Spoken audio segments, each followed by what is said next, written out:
કેમ છો મિત્રો? આજે 5મી સપ્ટેમ્બર એટલે ભારત દેશ માટે શિક્ષક દિન.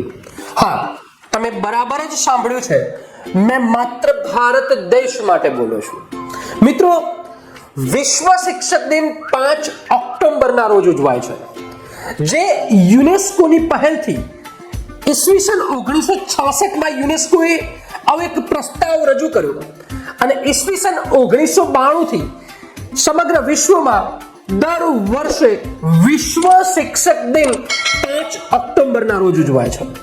મિત્રો, ભારતમાં હજી પણ કેટલાય શિક્ષકોને પૂછવામાં આવે તો શિક્ષણ દિન અને શિક્ષક દિન માટે ગેરસમજ છે.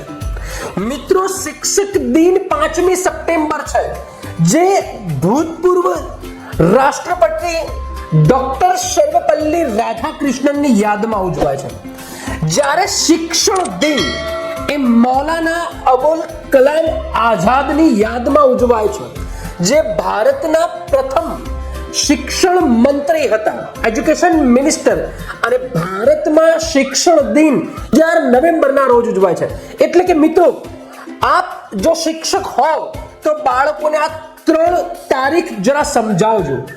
વિશ્વ શિક્ષક દિન 5 ઓક્ટોબર, ભારતમાં શિક્ષક દિન 5 સપ્ટેમ્બર, ભારતમાં શિક્ષણ દિન 11 નવેમ્બર, ભારતમાં શિક્ષક દિન ડોક્ટર સર્વપલ્લી રાધાકૃષ્ણનની યાદમાં, ભારતમાં શિક્ષણ દિન ડોક્ટર અબુલ કલામ આઝાદની યાદમાં. હવે મિત્રો, શિક્ષક દિનની શરૂઆત ભારતમાં કેવી રીતના થઈ એની થોડીક ચર્ચા કરી લઈએ.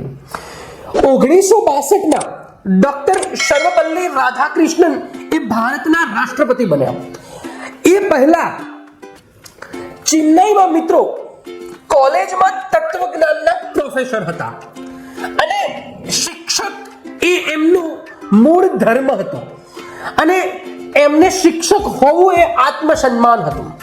તો જેવા 1962માં એ રાષ્ટ્રપતિ બન્યા તો એમના મિત્રો એમને શુભેચ્છાઓ આપવા ગયા કે આપ ભારતના રાષ્ટ્રપતિ બન્યા છો તો આપને શુભેચ્છા. તો ડોક્ટર સર્વપલ્લી રાધાકૃષ્ણને કહ્યું કે મારે આ રીતના શુભેચ્છા નથી જોઈતી.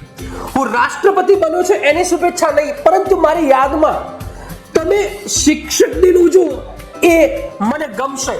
અને 1962 થી દર 5મી સપ્ટેમ્બરના રોજ ડોક્ટર સર્વપલ્લી રાધાકૃષ્ણનની યાદમાં ભારતમાં શિક્ષક દિન ઉજવાય છે.